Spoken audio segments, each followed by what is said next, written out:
Everyone to our practitioner series. Tonight we have Healing Yoga with Milena Pastore from Soul Tribe Yoga Collective. Milena is a fellow tick-borne disease patient.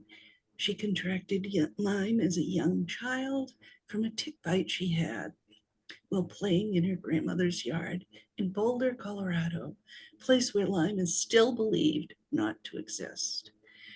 She's endured her own debilitating, life-altering experience with tick-borne disease and understands how devastating its impacts can be. Serving the Lyme and general chronic illness community is her passion and her priority. Through the years, she supported Colorado Lyme and Tick-Borne Disease Support Group, the Colorado Tick-Borne Disease Awareness Association, the Lyme Disease Awareness Association, Health and Human Services, the Tick-Borne Disease Working Group, the Global Lyme Alliance, and the Center for Lyme Action. Her writing has been featured on LymeDisease.org, and she's been a guest on Tick Boot Camp podcast.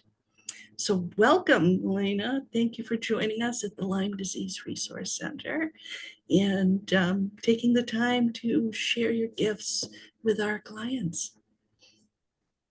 Thank you so much for having me. It's such a pleasure to be here. I've been looking forward to this event very much.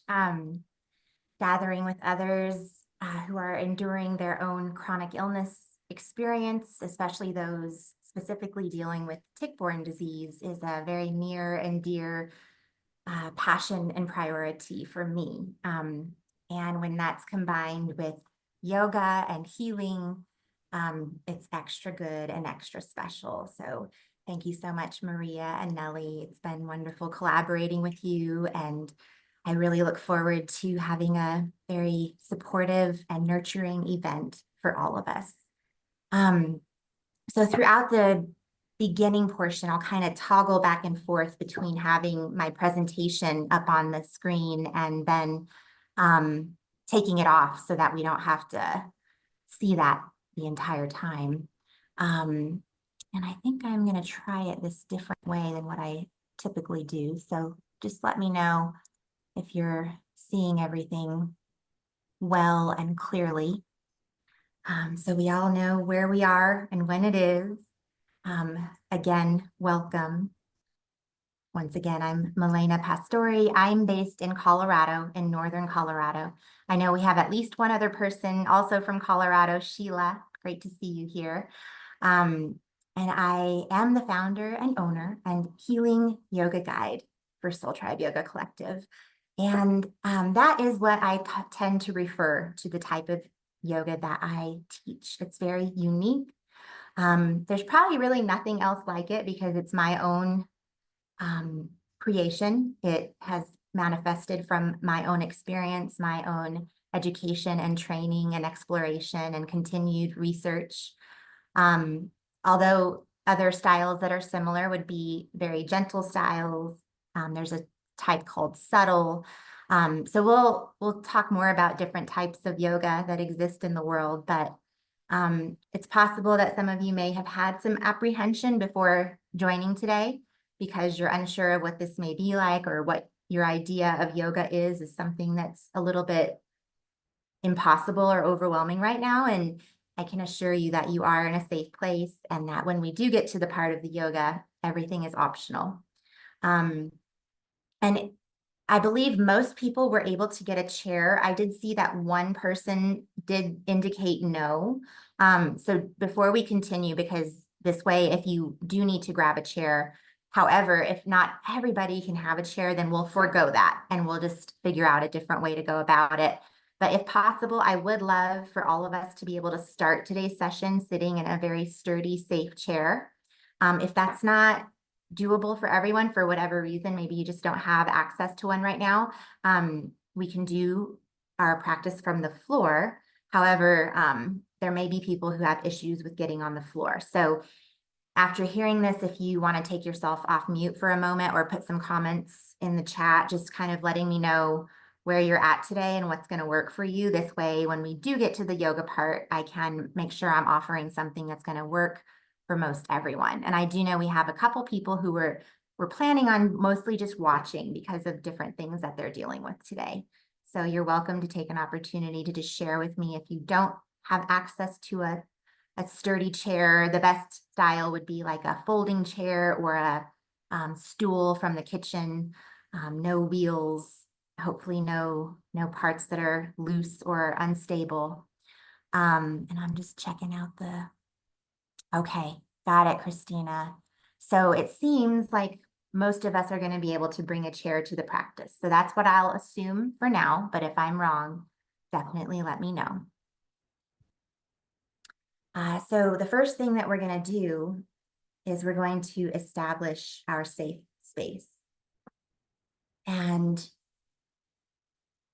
we're first going to do that by beginning to just bring some awareness to ourselves, to our bodies, and to our breath. And so throughout today's event, presentation, and the yoga practice, if there's just one thing that you do, if you deepen your breath and lengthen your breath, that alone will be of great service to you. When we deepen our breath, we start to stimulate the nerve ganglia at the pit of our stomach, our solar plexus. And when we lengthen our breath, it also supports us in activating our parasympathetic nervous system. As I say, our parasympathetic nervous system is our friend. And our sympathetic nervous system also is very beneficial, but unfortunately in the day and age we live in and what we're dealing with, tick-borne disease, we're often pushed into that sympathetic nervous system, that fight or flight or freeze nervous system response just a little too much, or maybe a lot too much. So let's begin by just becoming aware of our body. And we'll continue the exercise as we go along, but we're just going to focus on slowing down, narrowing our attention to this moment right here, right now that we share. We're going to try to disconnect from what led up to our event and disconnect to whatever it is that follows. I know that can be difficult, but we'll do a lot of work to support ourselves in doing that. So we're joining together as individuals from different bodies, backgrounds, situations, and beliefs. And the effects of tick-borne disease makes each of us uniquely vulnerable. It can often dysregulate our nervous system and make us feel unwell and kind of make us in a possible reactive or irritable frame of mind. And if that's where you're at today, that's okay. You came to the right place. We're gonna work through it and we're gonna learn some new skills. And by the end of class, we're all just gonna wanna settle down for a nice nap. So we'll take this moment to pause. Let's see if we can all kind of find a safe and sturdy and stable seat, whether that's at your chair, maybe it's on a couch, a recliner, a bed, wherever you're at, even if you're laying down. Just really be aware of the position of your body.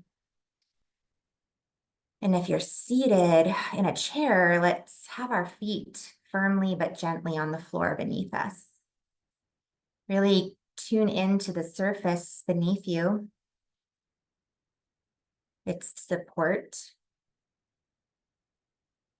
whether it's hard or soft. If you're comfortable to do so, allow your eyes to drift shut. And maybe have your palms just resting downward on your thighs. And if you're not comfortable to close your eyes, you can just relax them as much as possible in the sockets and sort of just soften your gaze. And you may have a wall or a window or maybe a shelf in front of you, but see if you can sort of look beyond that and just really start to relax the eyes, relax the gaze. And we're deepening our breath. And we're lengthening our breath. We're trying to make our exhale even longer than our inhale.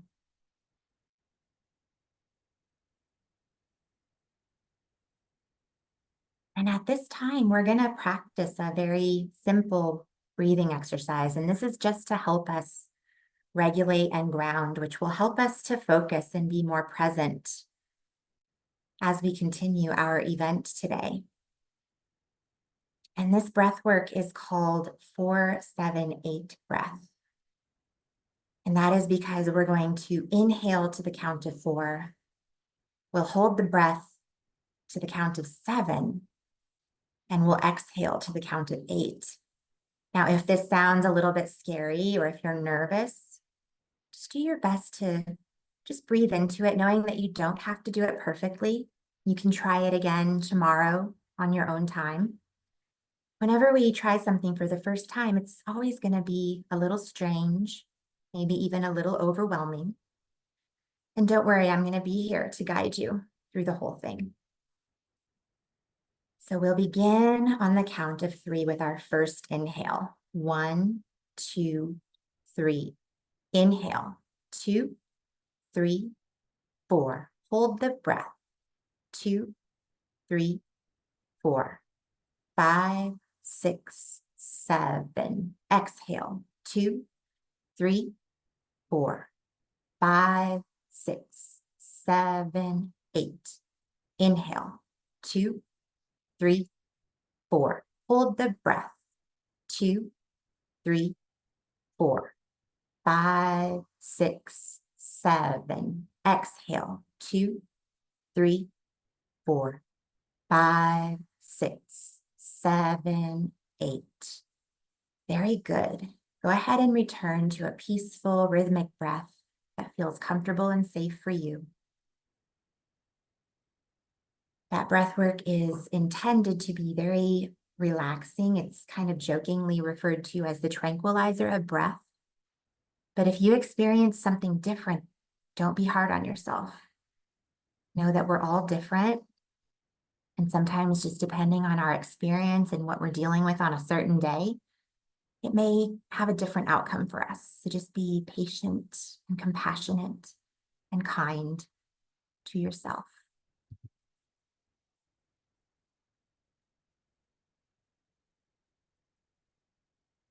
At this time, you're welcome to open your eyes if you haven't already.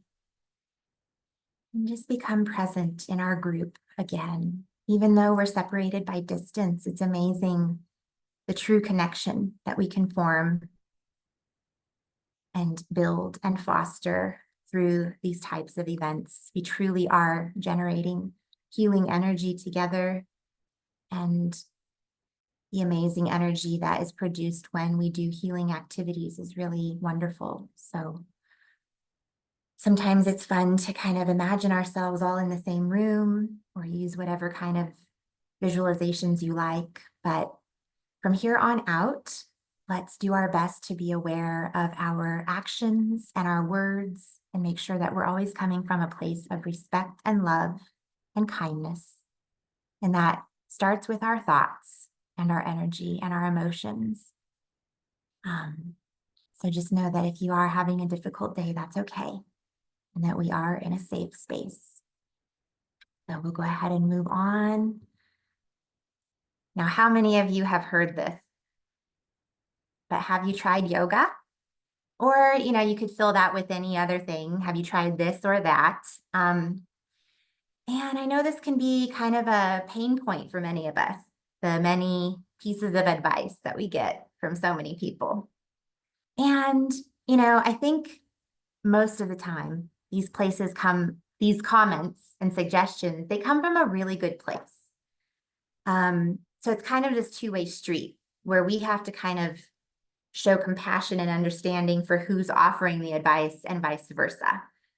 And because they've never been through what we've been through, they really don't know. They're not going to know what's right for us. And everybody's unique, right? Whatever is going to work for so-and-so might not work for me or you. And there's kind of a joke out there about this phrase, have you tried yoga? And yes, not all yoga is going to be possible, accessible, or safe for many of us right now because of what we're dealing with our fatigue, our weakness, our inflammation and pain, our cognitive struggles, mobility struggles. But yoga has so many different formats. And if you can find the type that is best suited for you, you can really achieve a lot of healing, a lot of growth, a lot of development. And it can be beautiful because if you start in a certain format, you can kind of keep progressing as long as it's safe and comfortable for you to see where you might be able to take it. To one day, you might be trying a type of yoga that you never thought you'd be able to do. So when you first saw the announcement for this event and you heard the word yoga, some of you may have had these sorts of things materialize in your mind, and you might have thought, this is ridiculous. Why are we being invited to do this yoga event? You know, because all these things on Instagram and all these like intense postures on mountaintops and on, you know, the tops of buildings and all these things. Well, they're just doing it for the gram, right? That's really interesting to see. It's kind of entertaining and it can be very inspiring. But as we know, these things are not a reflection of reality oftentimes. And it doesn't mean that we can't strive for these if that's what we want. But really the type of yoga that many of us are aware of today was the invention of a fellow who goes by the name of Krishnamacharya. He was born in the late 1800s and he lived to be over 100 years old. He passed away in 89. And he was a guru and yogi that was coming to the West and starting to teach a lot of people about the different aspects of yoga. And because the world was becoming more globalized and, you know, different parts of the world were overlapping and having experiences with one another, he was inspired by Dutch gymnasts. And so that's where the birth of this more physically intense type of yoga was born. He kind of fused what he had learned through his yogic practices with the gymnastics. And that's why we see so much of it these days. Because yeah, a lot of people are really attracted to that. You know, they want to do the CrossFit, they want to climb mountains. And that just might not be where we're at, but we can keep it in mind maybe for another day. So in all reality, what you're seeing here, this is yoga, meditation, getting in tune with ourselves, getting in tune with our body, our energy, our emotion, our mind, our thoughts, our cognition, maybe even our spirit, our intentions. That is yoga. And taking care of ourselves. I have a picture of a woman drinking a smoothie because the way that we care for ourselves is also yoga. And this is yoga. I know that picture isn't a very good quality, but for those of you who may be familiar, there's a type of yoga called yoga nidra, and it's essentially like taking a nap. It's really wonderful. If you're interested in trying it, I hope to be offering it through Soul Tribe Yoga Collective very soon. Milena, just to interrupt, you just mentioned seeing a picture. We're not seeing, if you have like an actual presentation, we're not seeing that. Oh, okay. It says that it's sharing. I'm so sorry. I've been showing this presentation that apparently wasn't being shared. And I had done it differently this time. And so that's why I should not have done it differently. You guys were like, what? There I we go. did get the share. You did? Okay, I wonder why some people are not getting the share. I'm not sure, but I'm seeing it now. Okay. I saw it. I had been seeing it too. I saw it. Okay. How many others were not seeing it? Just let me know, because maybe if I need to back up and just show a couple, thankfully they weren't important. They were just kind of like supplementary things. But if I need to, I saw it too. okay, well, dang Maybe- it, I'm so sorry. Maybe it was just a issue with me, which is not so good because I'm the one recording this, but Oh, right. And maybe that's why or something, because Do you have your view set up differently, Nellie? I just have I had it in standard view. Okay. Well, I'm sorry, Nellie. But you said you're That's seeing okay. it now? Yep. Oh, good. Okay. Yeah. So I think if you Excellent. want, yeah, there you go. And how's everybody else doing? We're still good with being able to see the visuals? Yep, I see it. Okay, very good. So another common phrase that is often said in yoga, some of you who practice yoga may be familiar with it. Maybe you've heard this term in general in life and you never really kind of knew where it came from. But at its core, one of the principles of yoga is to follow your bliss.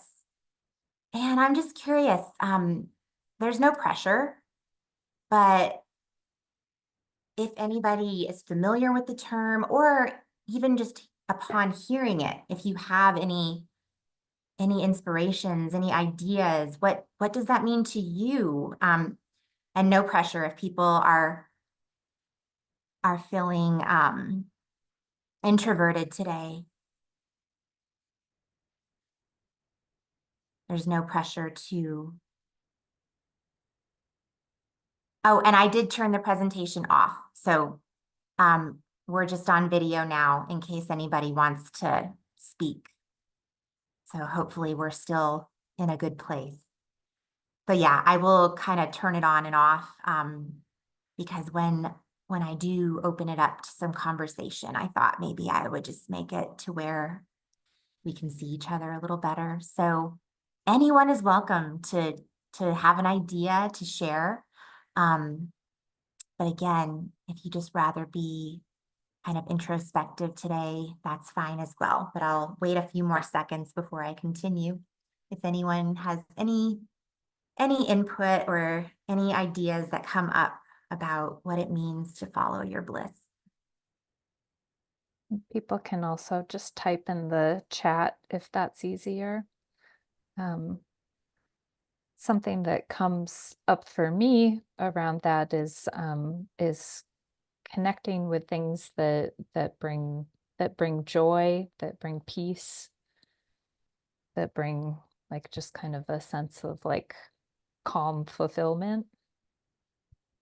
Very good. That's an excellent answer and very relevant as it relates to yoga. So I'll share the screen again. And this is going to just be like a kind of quick review of this concept. There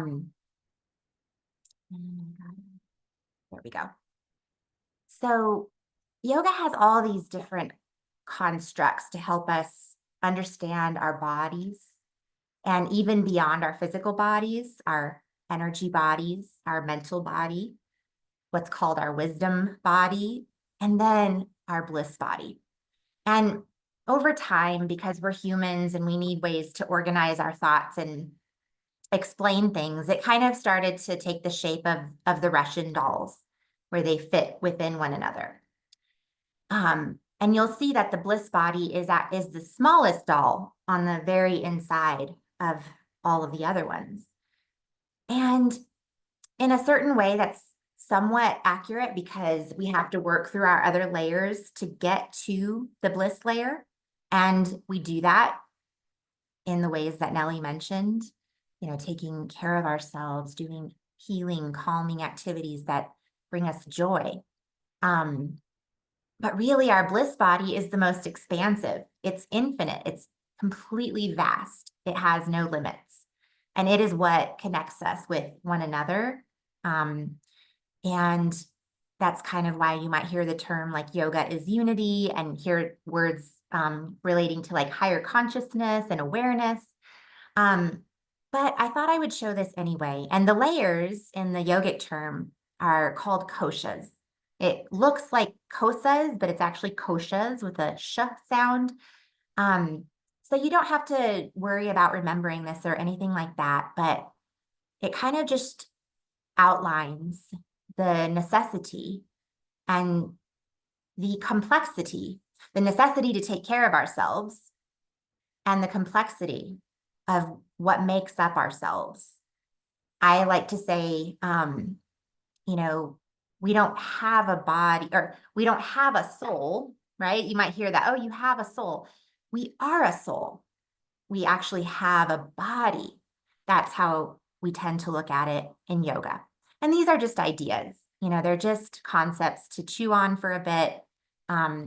No pressure to get on board with them, but it can be interesting to contemplate these ideas. So at its root, yoga is equanimity. And even though equanimity is a regular English word, we don't hear that term very often. And so even though you can probably discern what it means just by looking at it, and you may be very familiar with it and know exactly what it means, I actually, the very first time I ever heard it, I had to kind of make sure that I understood what it meant. And it was really fascinating to me to really understand that it means composure and calmness and calm, many of the words that Nellie mentioned before. And so yoga is a way to help us achieve the composure, the calmness, the calm, the level-headedness. And at its core, at its initial origination, yoga was developed as a means to alleviate suffering.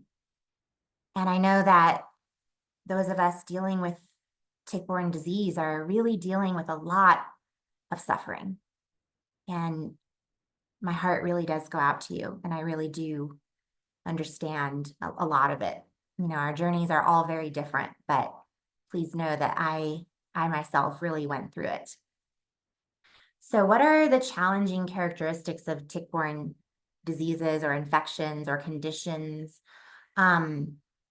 Initially, it begins with the infection. And of course, for something like my brain is sort of having a lapse, but alpha-gal, that's more of a condition, right? It's kind of a an allergen where it makes your body really sensitive to red meat products. But most of the tick-borne issues are going to be infections, which then triggers the inflammation, weakening of the immune system, weakness and fatigue, lack of energy, both physically and mentally, nervous system dysregulation, which that in and of itself causes many issues for us. And it can be kind of the root of what makes it most difficult to overcome this disease or these diseases, in addition to the ability of difficulty of treating the infection. It causes cognitive difficulties. We experience mental, emotional issues such as depression, disassociation, anxiety, overwhelm, despair, grief, frustration. And then there's also other resulting and compounding issues. You know, we become very sensitive. We can develop issues to mold. The list goes on, right? We're all too familiar with this. And then there's subsequent impacts on our life. There's stress, financial strain, strain on relationships, isolation, inability to function, loss of so many things, struggle, and just unable to be an active and engaged member of our family, our social circles, or maybe even society. Many of us, myself included, seemingly disappear. And I just have to move a thing. Our sense of reality, as well as our experience of the world, can become distorted and very uncomfortable.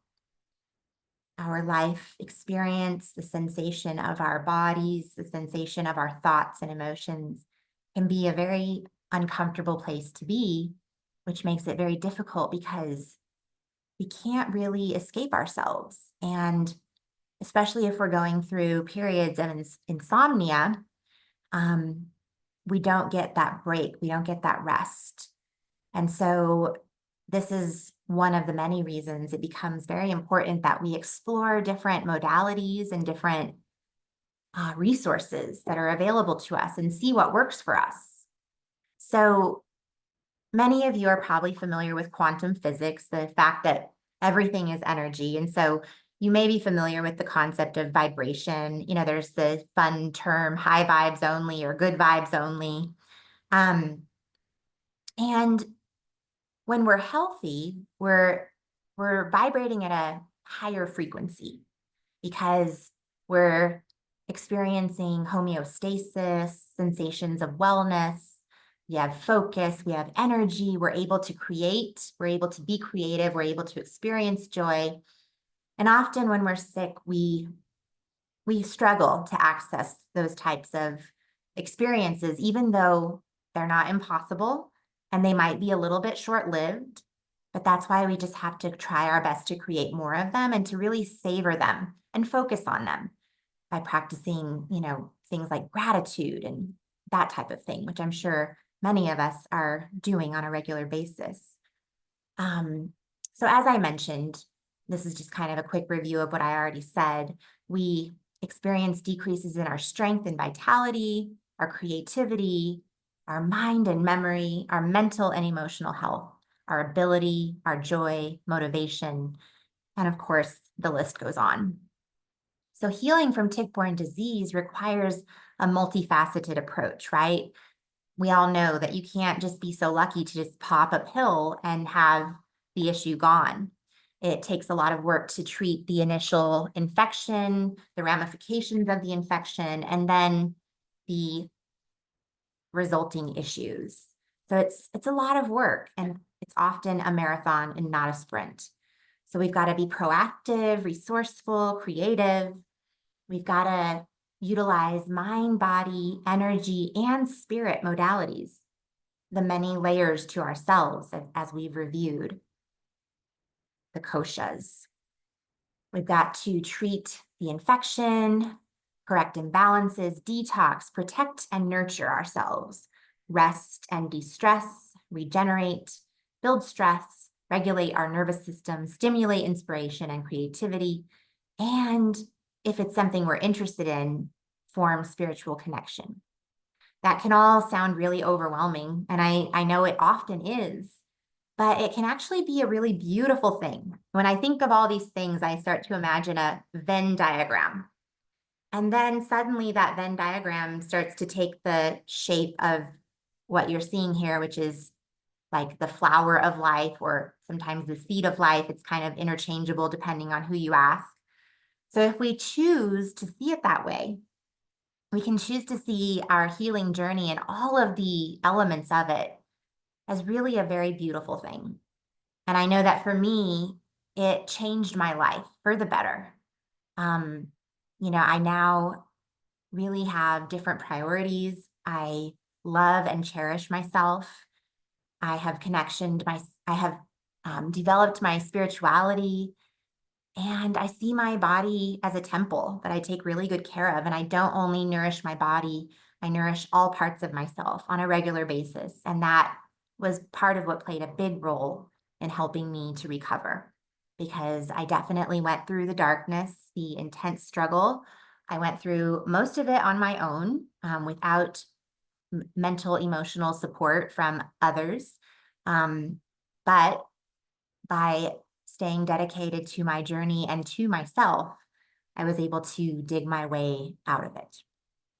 So when it comes to supporting our path to healing, it's important to find ways to connect with others, because often many of us are dealing with isolation. We've got to find inspiration. We've got to de-stress and heal the other parts of ourselves. Yes, that's right, selves with a capital S.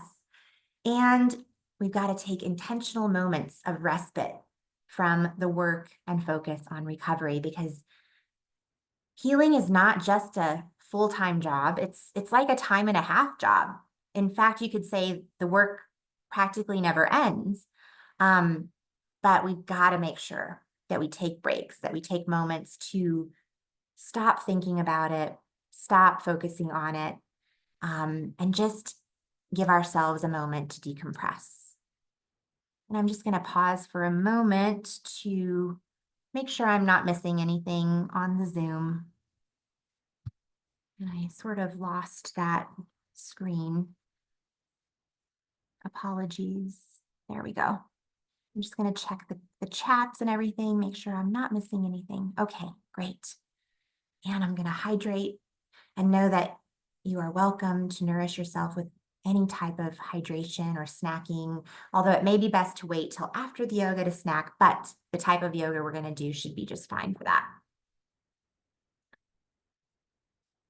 I've got to always have lots of electrolytes to help with my dysautonomia issues. So thank you for your patience. All right, I'm going to share the screen again.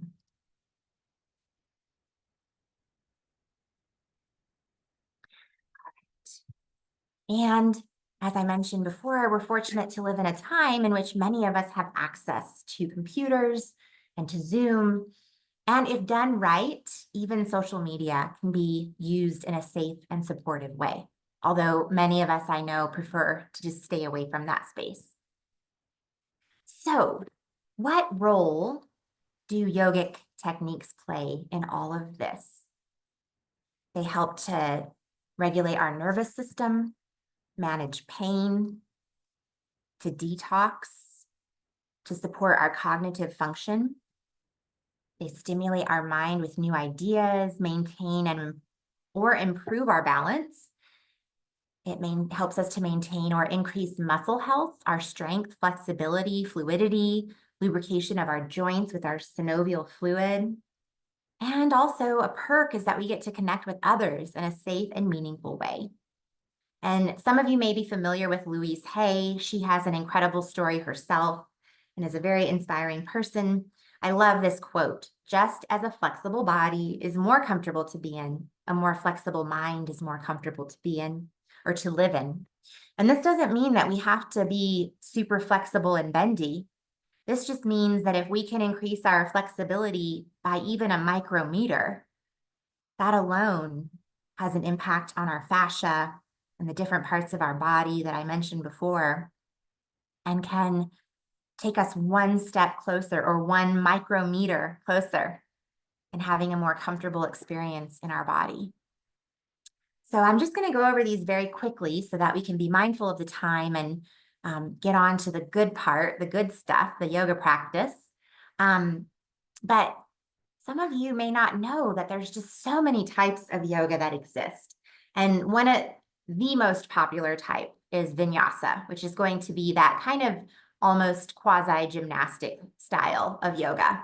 Iyengar is very similar. It's also very physically challenging, as is Ashtanga. Hatha tends to be a little bit more low-key. And Kundalini is very, very interesting. And in fact, there was a study released by the Lyme and tick-borne disease research center at Columbia University, specifically the Department of Psychiatry, that did a study on Kundalini, showing that it actually has proven benefits for Lyme patients.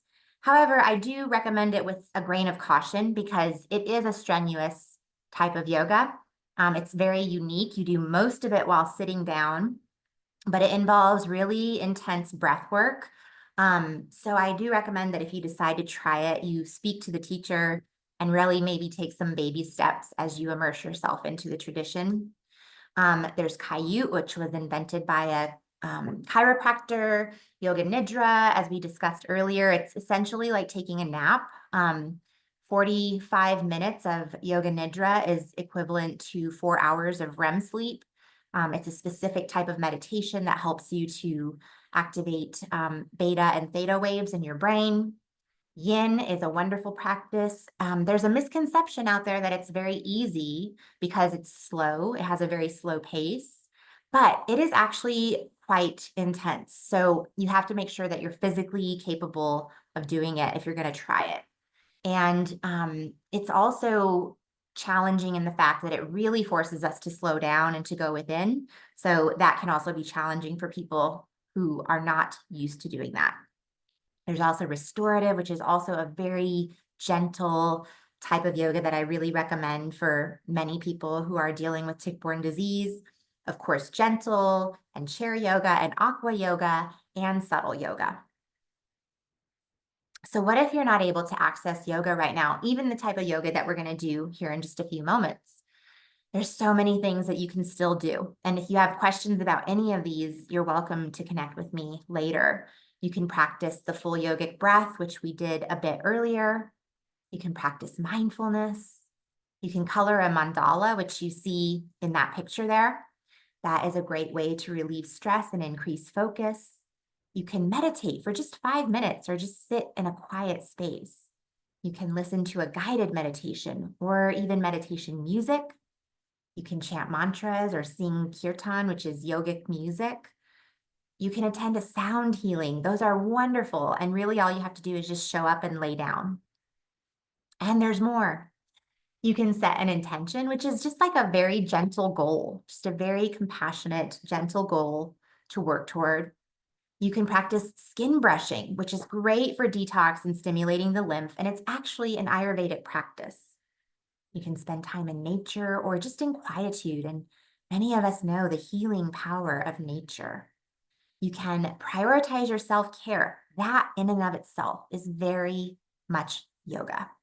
You can practice acceptance, surrender, and compassion, sip calming tea, or just eat a nourishing meal. These are all within the scope of yoga. So at the end of the day, when we get through the experience, we may start to perceive and understand or experience that yoga is magic. But you don't have to take my word for it. There's many organizations out there, very important ones, who are really discovering this and promoting the benefits of yoga. And one of my most favorite is Harvard's Lyme Wellness Initiative.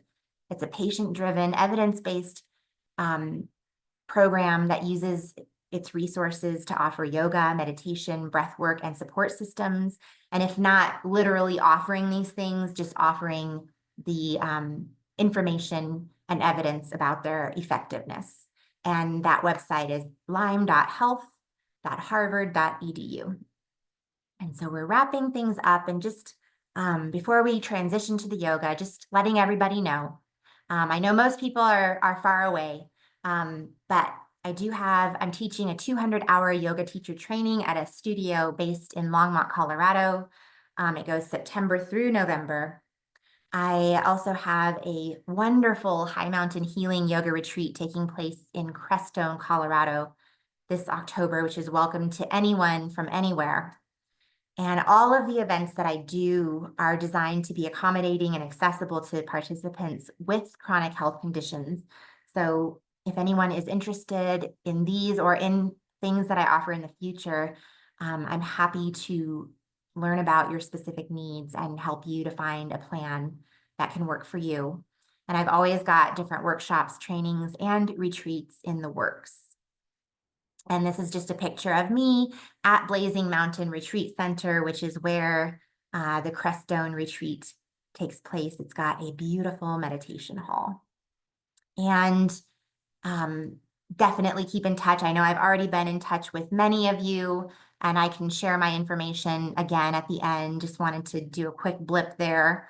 But now is a great opportunity. If you have any kind of questions, if anything is coming up, please let me know. Otherwise, let's take this opportunity for a bathroom break, a hydration break, whatever you might need right now to support yourself. And we'll get transitioned into the yoga practice. But if you do have anything you'd like to ask or share, I'm here. So we can kind of. I have a question. Yes. I don't know why I can't figure out how to raise my hand, even though I've done it before. But so what type of yoga is the yoga you're showing us? Where does it fit into the list of different types of yoga? Did you say that? Maybe I missed it. Oh, I kind of mentioned it at the very beginning. What I do is really a combination. So I heard that. Yeah. Yeah, it's going to depend on what, I try to have everybody complete their waiver in advance, so I kind of know where everyone's at. Because sometimes when I do these types of groups, we'll do everything from the floor. And I might have some people who can get on the floor, they just need help getting up. Because when we get on the floor, we're not going to get back up. We'll just be down there. I might have people who can't bring a chair. I offer these types of events for people who have to join from bed because they can't stand or, they're just very limited at the time.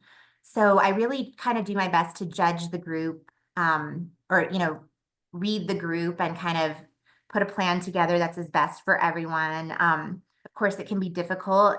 Sometimes I end up having to do 2 separate classes, one for people who can do a little bit more and one for people who join from their bed or from the couch. So today's practice, I'm hoping that we can start from our chairs, and you see behind me, I've got just a sturdy basic chair, nothing fancy, but it's stable and it's got like the bench seat. And then I'm hoping we can transition to the floor for some final exercises. So after saying that, how does everybody feel about that? Does anybody, Could I just ask a follow-up question? Well, I just wonder, like, if I wanted to do this once my knee is better, which type of yoga would I be looking for out of that list? yeah, I would recommend Or restorative. do you offer like Oh, yeah. Zoom Absolutely. yoga? Yes, Oh, I do. Yeah. I offer many, many different types of yoga, and everything I do is focused 100% on individuals who have different ailments. I oh, work with a woman who has a traumatic brain injury and she can only use her left arm. So we mostly do visualizations and breath work with her because that's what she's capable of doing. I work with people who are recovering from injuries, or just, sadly, most of my students have tick-borne disease just because it's so prevalent. But as we know, that manifests in so many different ways. But yeah, if you want to connect and figure out a plan for you that is good for I'd you, love to do that. Yes. great. Thank you. Of course. Okay. Absolutely. All right. Well, does anybody need any more time to use the restroom, hydrate, whatever it may be?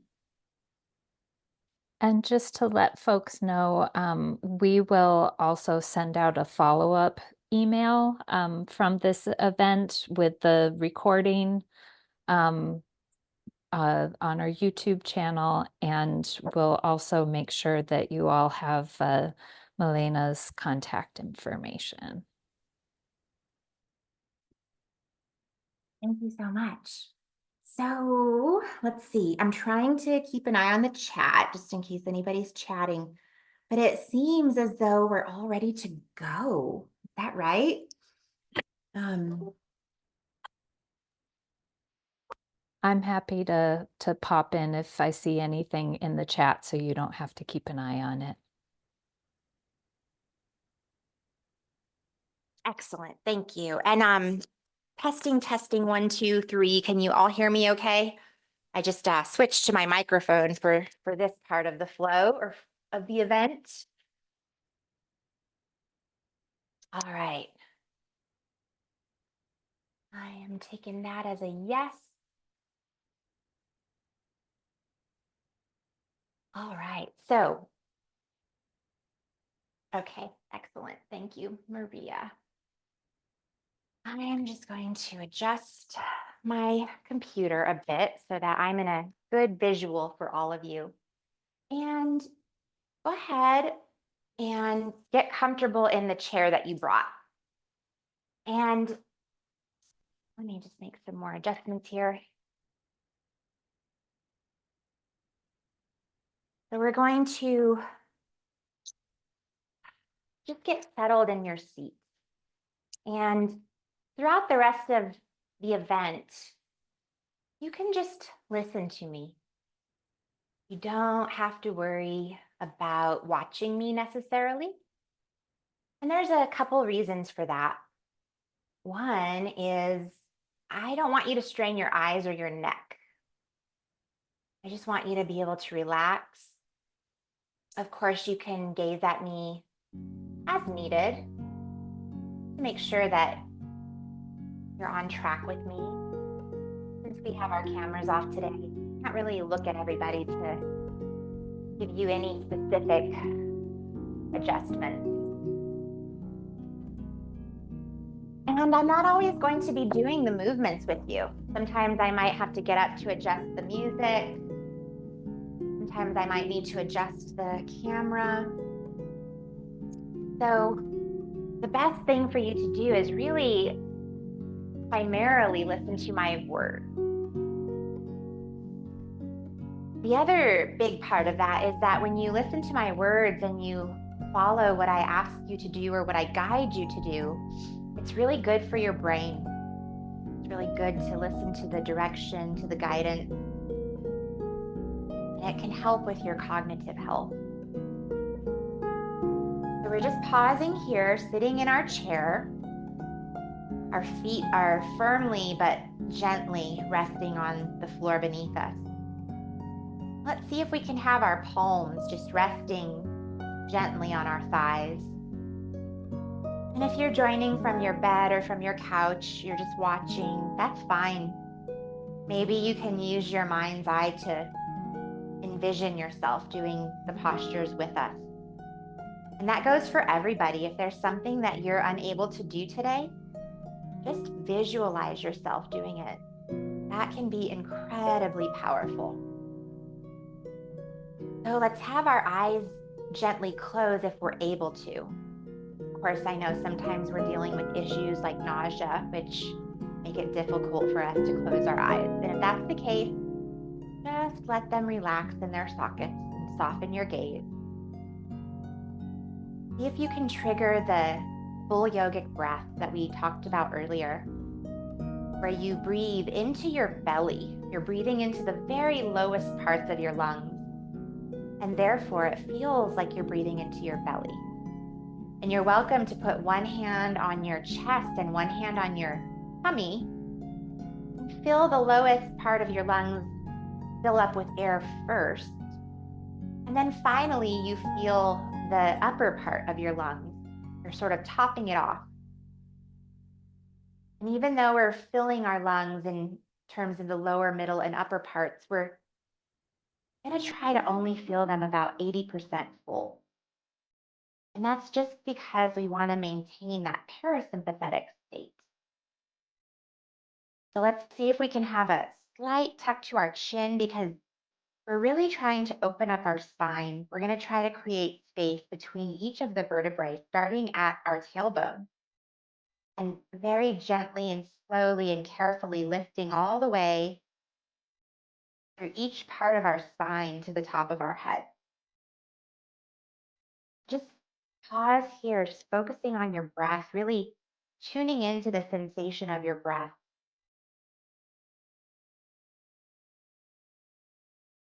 And if you have your hands on your tummy and chest, go ahead and let them float down to your thighs.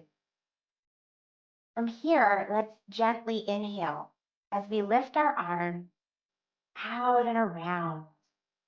And if we're able to, our palms meet above our head. And if you need to make modifications, that's okay. And then let's exhale as we draw our palms down, coming into what is called Anjali Mudra. We're just going to pause here with our palms pressing into one another, light tucked to our chin, breathing deeply. And just continuing to tune in and disconnect from the outer world, disconnect from the chaos, the noise, tune into frequencies of silence and peace and healing. From here, let's deeply inhale as we bring our arms out wide and around. Once again, at the top, our palms are going to face forward. And as we exhale, we're going to bring our palms down in front of us until they meet our thighs. You're welcome to stay right here, or if you like, you can try to do a modified forward fold. But together, we're going to take a deep breath. And as we exhale, we're going to walk ourselves down our legs. Listen to your body. Let your body guide you. If your body says stop, then just gently listen to it. Come to your threshold, your edge. Maybe that's to where you can come all the way down. And maybe you can grab onto your shins or your ankles or press your hands into the tops of your feet. Maybe some of you can press your fingertips or palms into the floor. Wherever you are, just soften into it, knowing that maybe you haven't done something like this ever or in a long time. So there's going to be some learning curves here. Let's use our next deep inhale to gently and slowly walk ourselves back up, unfurling like a beautiful flower until we come all the way back up. The last thing to come up will be our head. Let's see if we can take a deep inhale as we roll our shoulders up and then drop them down and back on the exhale. Being really aware of allowing our shoulders to surrender to gravity. Let them drip and drop down and away from your ears. From here, let's deeply inhale. And as we exhale, let's look over our right shoulder. Doing a gentle neck stretch. And though we're starting to incorporate movement, let's continue with our deep breathing as much as we can. Breathing does not have to be forceful. Just be very soft, very gentle. Let's take a deep inhale. And as we exhale, let's look all the way over our left shoulder. We're gently pressing into our palms that are resting on our thighs, offering us stability and support. We continue to breathe deeply and we continue to lift through our vertebrae all the way to the crown of our head. Deep inhale here. And as we exhale, let's turn our head forward. So with the remainder of our head and neck exercises, know that you can use your hands and arms in any way that you see fit. And also throughout our entire practice, props and other items are widely and welcome and encouraged. So you can use blankets, towels, pillows, cushions, bolsters, blocks, whatever you have at your disposal. So from here, let's take a deep inhale as we gently lift our chin upward. Exhale, tuck your chin as much as you can. It's going to be different for everyone. So if your head does not allow you to do these to the full expression, even just doing them in a centimeter is fine. So our neck is tucked. We're tucking our chin toward our sternum. Breathe into the back of your neck. Breathe into the cervical spine. Breathe into the upper back, the shoulder blades, the shoulders. Breathe into your skull. Channel the prana from your breath, the life force, to those areas of your body. Giving your neck a very gentle cervical spine opening. And let's prepare to come out, and to do so, we're going to place thumb on temple, fingertips on forehead, and we're going to inhale as we gently support our head back to the neutral position. Exhale, hands float down to thigh. Deep, deep inhale. And as we exhale, we're going to drop our ear to our right shoulder. So let's do our best to really soften our body. Sometimes the right shoulder will try to climb up to the ear. Just allow it to soften and melt. Everything is dripping and dropping. We're letting gravity do the work for us. And let's deeply inhale as we bring our head back to center, using our arms and hands if we need to.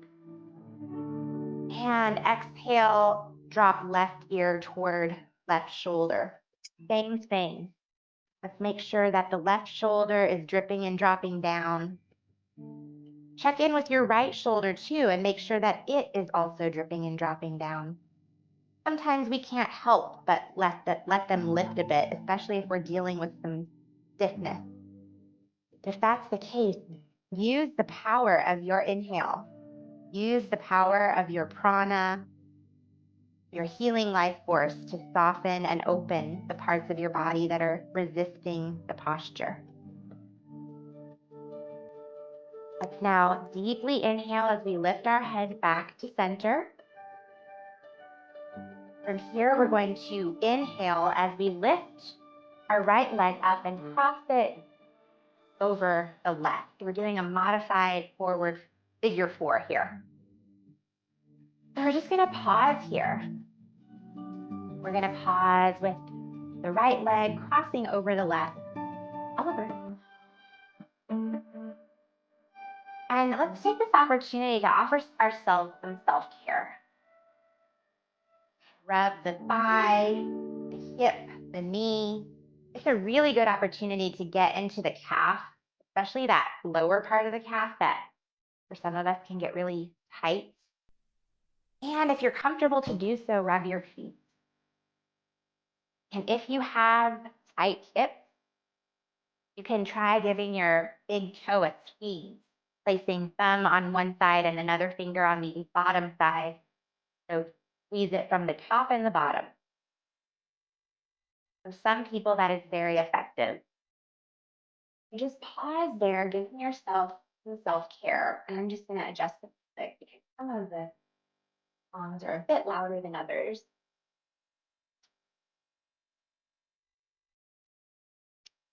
And from here, let's go ahead and come to stillness with one palm resting on the right leg, and the other hand resting on the ankle of the leg that's crossing over of the right leg.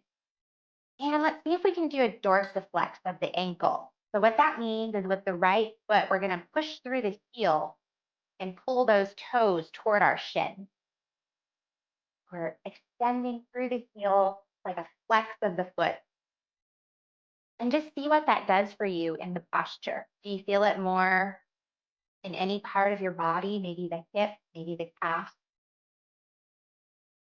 And let's go ahead and release that dorsiflex and just let that foot relax again.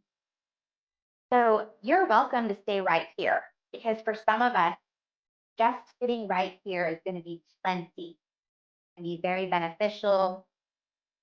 We don't need to take it any deeper. If you'd like to, and if you want to, you can take a deep, deep inhale. And as we exhale, we're going to just come forward. We're folding at the hip and we're lightly pressing into the leg to support ourselves. Our elbows bend and we're lifting up on our spine. So we're broadening our chest and lifting our head to look up over the horizon. And just pause here and breathe as deeply as you can. Use the power, the magic of your breath to soften and support the areas of your body that are really becoming very chatty, the areas of your body that are experiencing a lot of sensation. And let's use our next deep inhale to very gently lift ourselves back up. Exhale, gently place your right leg back down. Let's now inhale as we lift the left leg up and cross it over the right. Taking a moment to get centered, get balanced. This may be quite intense. It may be quite different from the other side, or maybe it's easier than the other side. Whatever you're experiencing, just try to face it with acceptance and compassion and much, much patience for yourself. So let's now offer our self-care where we rub the hip and the thighs and the calf and the foot if you're comfortable with it. Just take your time. If you have success squeezing the big toe on the other side, you might like to try it on this side too. So it's just perhaps thumb on top and other finger on the bottom, just giving it a nice squeeze. Sheila, I know that's very beneficial for you.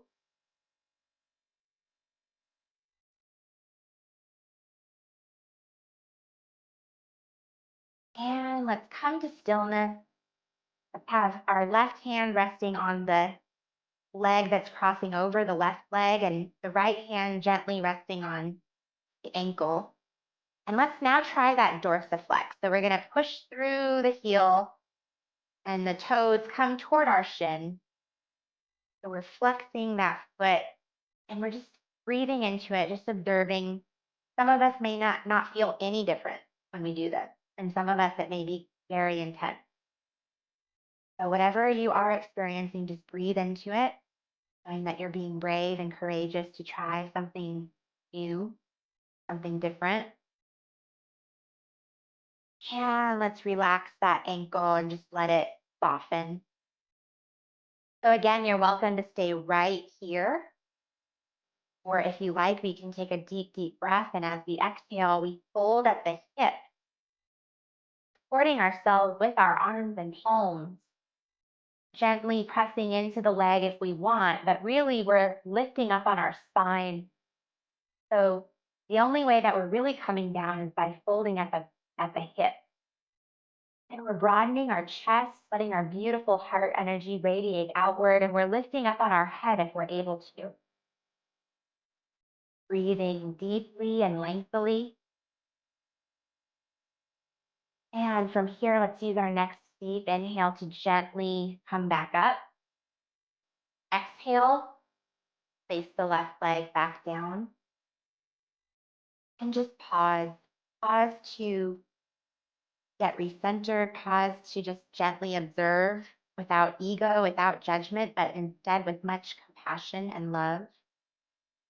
We're going to do just a couple more things from the chair before we transition to the floor. Let's deeply inhale.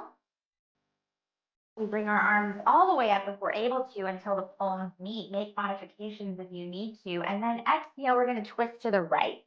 And as we do so, we're going to let our arms just float down so that they're resting on the outer edge of the chair and of our thigh. It's just a very mild stretch of the torso. And let's inhale as we lift our arms back up, untwisting, palms meet above our head. And as we exhale, we now twist to the left.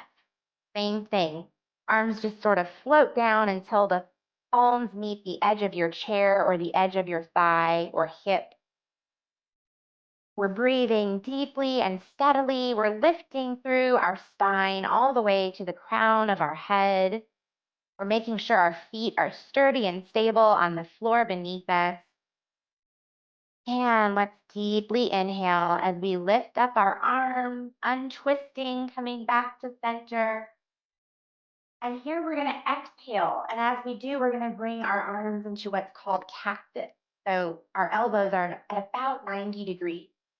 Let's make sure we're very firm, very stable, very balanced. Deep inhale here. And as you exhale, draw your elbows together so that the right arm wraps around the left. And if you get it backwards, don't worry. In fact, if you do anything backwards, don't worry. I'm coming closer to the screen so you can see my arms. And yours don't have to look like mine. You may have the tops of your hands resting on each other. Or maybe you can get the palms. This is called eagle arms. So we're lifting up on the arms just gently. We're engaging our abdomen. From here, we're going to take a super deep breath. And as we exhale, we're going to curl forward. We're going to bring our elbows toward our tummy. And we're going to be sure to press into the balls of our feet to contradict the forward moving momentum that we're generating. We soften our neck, we tuck our chin, and feel the opening and the stretching in the shoulder blades, the upper back, the cervical spine. Now use your next inhale to gently lift up, engage your abdomen, gently lift up on your arms until they're parallel to the floor once again. And then exhale, untwist the arms and let them float down. Now you may need some self-care right now. You may need to rub and massage or shake the arms. That could be quite an intense posture. So if that's what you experience, that's okay. Some days things are easier than others. And depending on what you're dealing with, that may have been quite a big posture for you. We're now going to do it on the other side. So let's deeply inhale as we bring our arms out and around until palms meet. And then we're going to exhale, coming back into our cactus. Deep inhale and exhale. Draw the elbows together and see if you can do the opposite side. So maybe it's wrapping the left arm around the right. And you'll know that you got it right because it'll just feel a bit awkward compared to the other side. And I'm just going to come back up to show you my arms. From here, let's take a nice deep inhale and exhale, curl forward. Gently pressing into the balls of your feet, tucking your chin, softening your spine, breathing deeply, especially sending and channeling the breath into the upper back, the shoulder blades, the cervical spine. And let's use our next deep inhale to come up, lifting up on arms, engaging abdomen until biceps are parallel to the floor once again. Exhale, untwist your arms and let them float down. And another opportunity for some self-care. And from here, we're going to end up making our way to our mat or to the floor. If you have a blanket or towel that you need to use instead of a mat, that's absolutely okay. So take your time, and I'm going to show you how we're going to get started on our mat.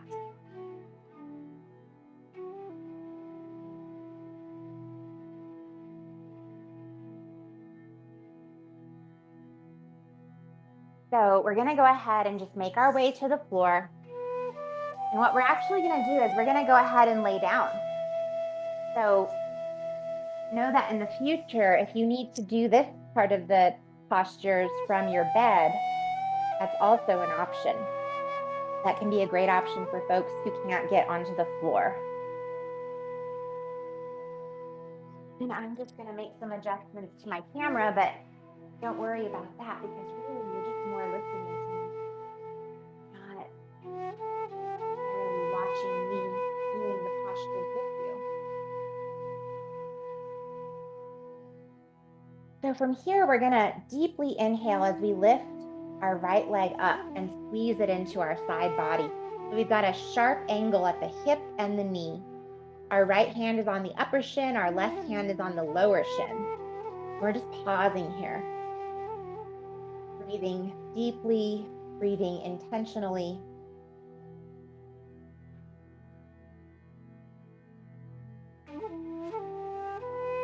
Take one more very deep inhale here. And as we exhale, let's release the right leg and let it come back down to our mat. Now we're going to inhale as we lift our left leg into our body. So we're going to squeeze it into the side body. Right hand is on the lower shin, left hand is on the upper shin. And you're just giving it a gentle squeeze. You decide how intense you want the squeeze to be. You can let up on the squeeze if you need to.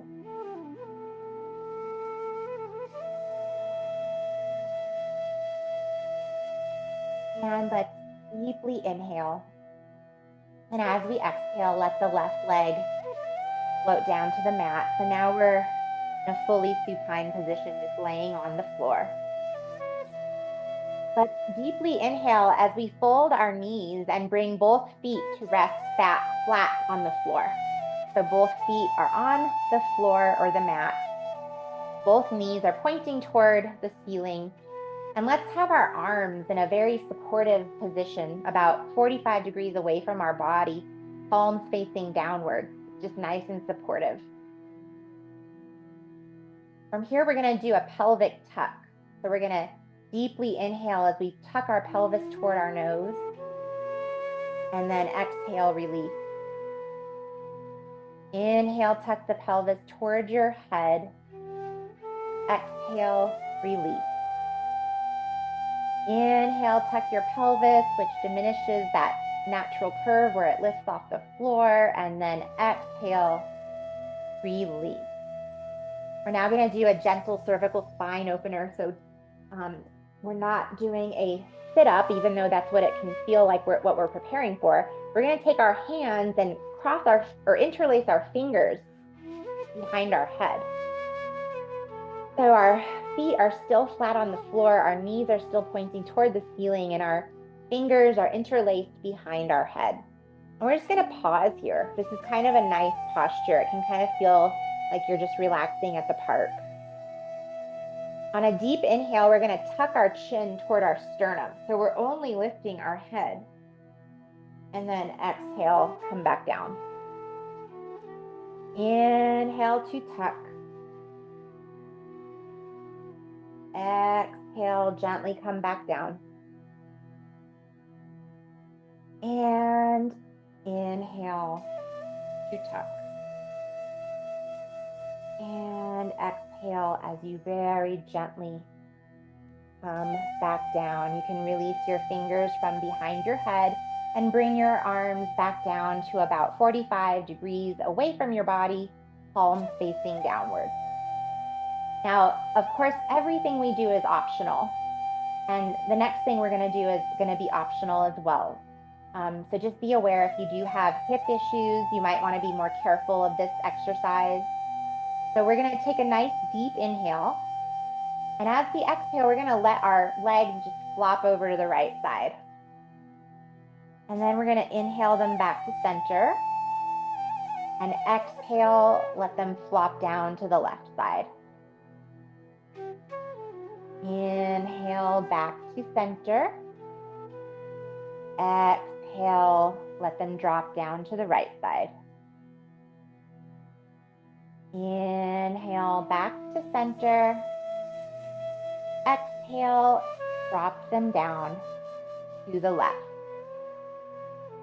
And finally, inhale back to center. Pause here for just a brief moment in this very simple posture. Feet flat on the floor, knees pointing toward the ceiling, arms 45 degrees away from the body, palms facing downward. And just take a brief moment to just observe the posture, observe your body and what you're experiencing. And let's now deeply inhale. And as we exhale, let's straighten our legs and come into a fully supine position. So we're beginning to prepare for our final Shavasana. So take this moment to make yourself as comfortable as you possibly can. Grab any of your supportive items. You can grab blanket, heating pad. You can hydrate with your beverage.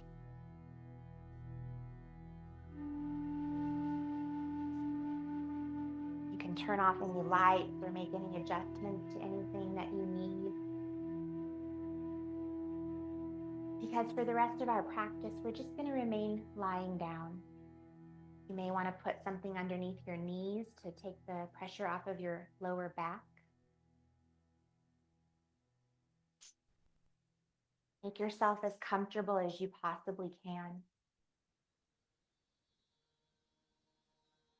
And when you get there, when you get to the most comfortable, supported place, take a very, very deep breath and let it go with some force. And as you do, you melt, you soften, you totally relax.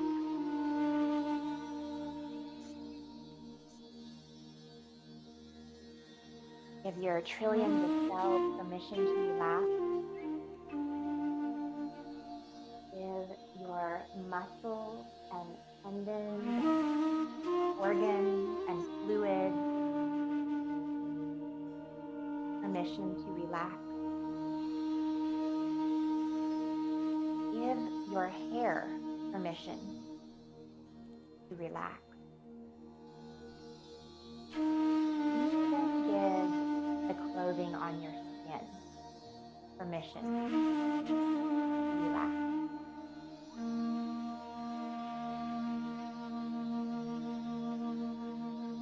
We're now going to do a vagus nerve exercise. And if you are experiencing eye issues right now, use your discretion as to whether or not you want to do this. You can do it with eyes closed or eyes open, so that's up to you. Of course, if you would rather forego it and just relax, that is absolutely okay. So if you choose to do the vagus nerve exercise, we're going to start with our eyes in the center position, as though they're gazing up at the ceiling, even if our eyelids are closed. And we're going to take a deep inhale, and as we exhale, we're going to drop our eyes down to the right side of our body without straining. And then we're going to inhale them back to center. And exhale, drop them down to the left side. Inhale, back to center. Exhale, drop them down to the right. Inhale to center. Exhale, drop them down to the left. And finally, inhale back to center. Find a peaceful, healing breath that works for you. We're now entering into our final Shavasana. And the only thing that you need to do for the remainder of your practice is absolutely nothing at all. I will leave you in a few moments of silence, and I will let you know when your Shavasana, your final meditation, is over with the sound of my voice. Your Shavasana begins now.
Bring awareness back to your body by bringing awareness back to your breath. Deepen your inhales. Lengthen your exhales.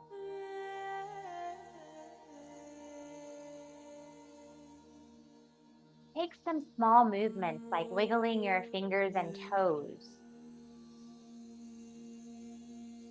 Perhaps you'd like to rub your temples or your forehead or your scalp or maybe even your eyes. And when you're ready, take some bigger movements, perhaps like a full body stretch or hugging your knees into your chest. Just let your body guide you in whatever type of movement it needs right now.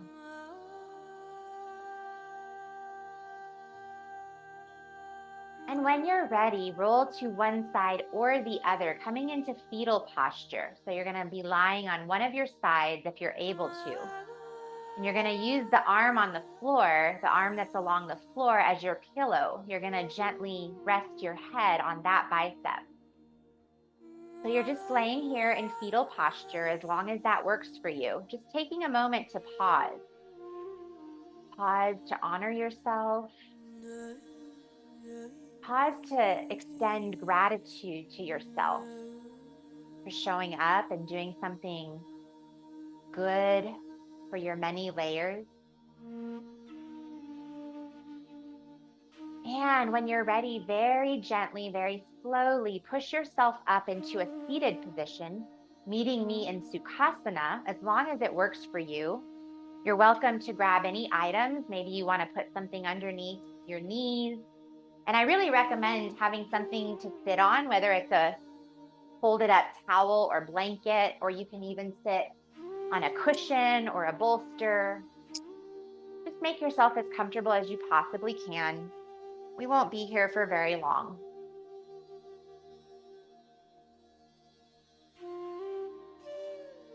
Let's now take a nice deep inhale as we bring our arms out and around. Our palms meet above our head and we exhale.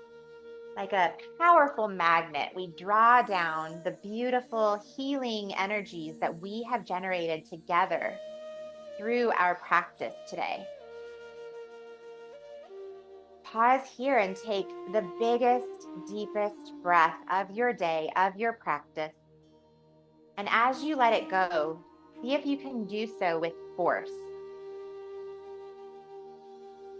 And as you do, you release everything that remains that does not serve your highest good.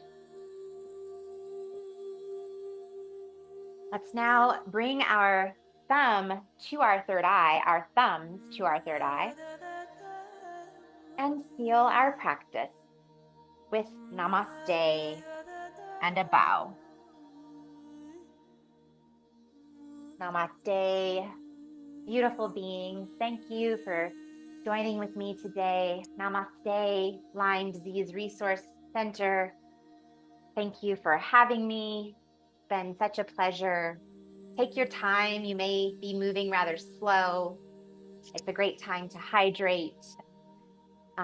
This evening, I know it's later for some of you on the East Coast. You can perhaps just go straight to bed. Perhaps do something very peaceful. Enjoy a cup of tea or maybe even a Epsom bath. You're so welcome, Sarah. Thank you so much for being here. Thank you, Milena, for sharing your practice with us. My pleasure. If anyone has questions or if you run into any issues and you need support, please feel free to reach out. I'm here. So beautiful to have all of you here, and I wish you all much peace and healing over the evening and days ahead. Sending much love to everybody.